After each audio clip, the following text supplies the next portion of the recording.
L'histoire de la République démocratique du Congo est écrite dans le sang, l'or et la résistance. Depuis que les cartes médiévales évoquaient le fabuleux royaume du Congo et les empires de l'intérieur, cette terre, cœur géologique de l'Afrique, a été l'objet de toutes les convoitises. La conférence de Berlin de 1884 à 1885, où des puissances étrangères découpèrent l'Afrique comme un gâteau, scella son destin tragique.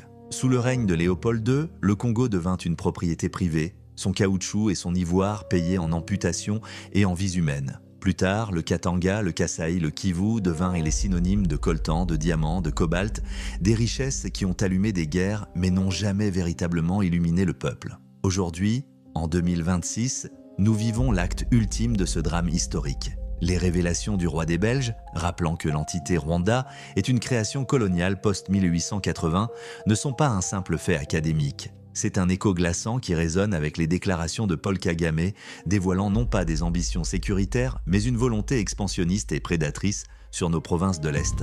Ce n'est plus une guerre par proxy, c'est la proclamation ouverte d'un projet d'annexion. L'ennemi ne se cache plus, il réclame notre terre en s'appuyant sur des réécritures de l'histoire et une armée aguerrie. Face à cette réalité brutale, quelle doit être la position de l'homme et de la femme congolais? La réponse ne peut être que l'union sacrée, totale et inflexible derrière nos institutions légitimes et notre commandant en chef, le président Félix-Antoine Tshisekedi. Le moment est venu de transcender les divisions politiques fabriquées, les distractions médiatiques et les calculs égoïstes. Des figures comme Corneille Nangaa, en avançant des initiatives parallèles en pleine tempête, doivent réaliser l'amère vérité. Leur jeu sert de couverture et de légitimation à l'agresseur. Ils ne défendent pas les Congolais. Ils offrent à l'ennemi le dividende le plus précieux, notre division, à nos frères et sœurs de la diaspora. Votre soutien financier, votre lobbying, votre voix sont des armes. Cessez les querelles lointaines, canalisez toute votre énergie vers la défense de la patrie.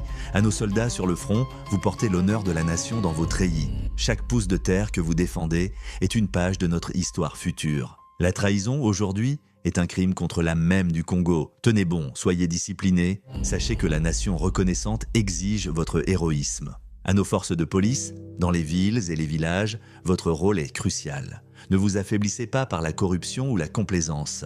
Maintenez l'ordre républicain, protégez nos populations, soyez les gardiens de la souveraineté à l'intérieur de nos frontières. À nos politiciens de tous bords, le temps des combats stériles pour des fauteuils est révolu. Transformez-vous en combattants diplomatiques. À Kinshasa, à l'Union africaine, à l'ONU, votre mission est une seule. Isoler le régime de Kigali, dénoncer ses soutiens internationaux et plaider la cause sacrée de l'intégrité territoriale congolaise. Soutenez sans faille la position du président et de l'État. À chaque citoyen de Kisangani à Kolwezi, de Goma à Matadi, vous devez devenir le gardien vigilant de votre héritage. Refusez la résignation. Soutenez l'économie nationale, dénoncez les rumeurs toxiques, éduquez vos enfants sur la valeur de ce sol. La bataille se gagne aussi par la conscience et la résilience du peuple. Les faits sont têtus. Le Rwanda, un petit État, ne pourrait mener cette guerre depuis 30 ans sans complicité internationale liée à l'appétit pour nos minerais. Mais un autre fait plus puissant doit émerger. La détermination unie de 100 millions de Congolais. Nous ne laisserons pas notre terre être volée par la force ou par la tromperie.